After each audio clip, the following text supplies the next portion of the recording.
আপনারা কি একটা ডিম দিয়ে 10টা চপ বানাতে চান? তাহলে আপনারা আজকের এই রেসিপিটা ফলো করতে পারেন। এটা বানানো খুবই সহজ। এটা বানানোর জন্য চুলায় প্যান বসিয়ে দিয়েছি, তেল গরম হয়ে গেছে। দুটো মিডিয়াম সাইজের পেঁয়াজ কুচি আমরা নেড়েচেড়ে একটু ভেজে নেব। এবার আমরা এর মধ্যে 1 চামচ আদা রসুনের পেস্ট দিয়ে নাড়াচাড়া করে ভেজে নিয়েছি। এরপর 1/2 চা চামচ হলুদের গুঁড়ো, 1/2 চা চামচ লঙ্কার গুঁড়ো, 1/2 চা চামচ জিরার গুঁড়ো দিয়ে আবারও ভেজে নিলাম। এবার আমরা ম্যাশ করে নেওয়া সিদ্ধ আলুটাকে ভালো করে এর সাথে নেড়েচেড়ে মিশিয়ে নেব। গরম থাকা অবস্থায় আলুগুলোকে আমরা ম্যাশ করে নিয়েছিলাম। এবার আমরা এর মধ্যে দিয়ে দেব লঙ্কা কুচি আর ধনেপাতা কুচি দিয়ে আবারও আমরা খুব ভালো করে মিশিয়ে নেব। দিয়ে দিলাম স্বাদ অনুযায়ী লবণ। আলুর পুরটা আমাদের রেডি। এখন আমরা এই একটা ডিমকে 10টা স্লাইস করে নিচ্ছি। আপনারা চাইলে এই ডিমের কাজটা ছুরি দিয়েও করতে পারেন, আবার কেউ চাইলে একটা ডিম দিয়ে 4টে চপও বানাতে পারেন। এটা আপনারা যার যার পছন্দ অনুযায়ী বানাতে পারেন। এখন আমরা আলুর পুরটাকে নিয়ে মাঝ বরাবর ডিমটাকে দেওয়ার পরে এইভাবে লম্বা শেপে বানিয়ে নেব। প্রথমে আমরা টোস্ট বিস্কুটের গুঁড়োতে এইভাবে ঘুরিয়ে নেব।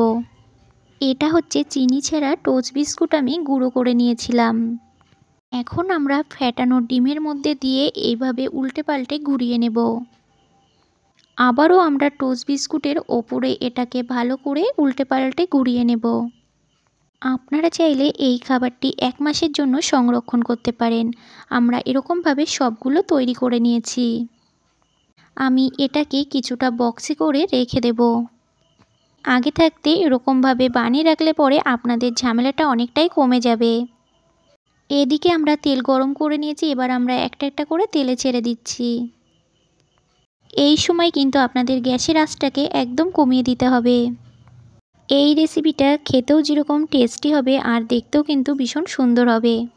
এটা বানাতে কোনো রকম মশলা লাগে না। এবার আমরা সবগুলো এক পিঠ করে উল্টে দিচ্ছি। এইভাবে ডিমের চপ বাড়িতে বানালে আপনাদের অনেক খরচ কমে যাবে।